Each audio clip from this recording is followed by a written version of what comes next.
বন্ধুরা, আপনারা কেমন আছেন? আপনাদের ওখানে বৃষ্টি হচ্ছে কি? আমাদের এখানে কাল থেকে সমানে বৃষ্টি হচ্ছে। আজকে সারাদিন বৃষ্টি হয়েছে।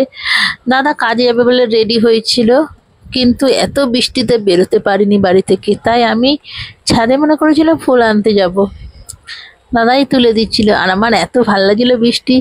এবার দুপুরে তো রান্না করতে হবে, যেহেতু দাদা বাড়িতে আছে। অনেকগুলো পটল ছিল, পটলগুলোকে এরম করে কেটে নিলাম, বেশ একটু ডিজাইন করে।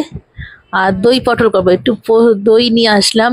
কড়াই তেল দিয়ে পটলগুলোকে নুন হলুদ আমি আলাদা করে মাখাই না।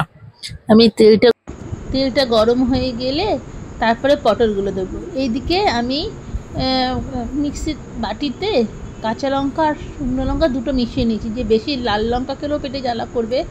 আর তার সঙ্গে পোস্ত আর অল্প একটু সাদা তিল মিশিয়ে নিই, যাতে তেল তেল হয়।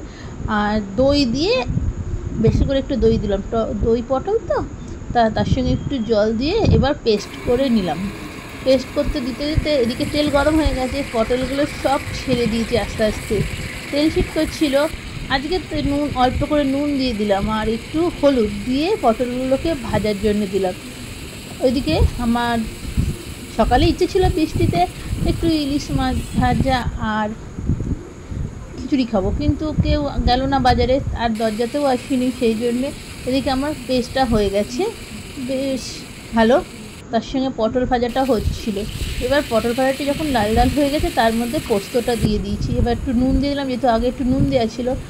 একটু নুন পরিমাণ মতো, যে যেরকম করবে। তারপরে একটু হলুদ গুঁড়ো আর একটু লঙ্কার গুঁড়ো, জাস্ট কালার, কেন অনেকগুলো লঙ্কা দিয়েছিলাম তো। তার সঙ্গে আমরা তো একটু মিষ্টি মিষ্টি খাই জানেন, আর দই পটল তো একটু মিষ্টিই করতে হয়, নিরামিষ পদ, তাই একটু চিনি দিয়ে দিলাম।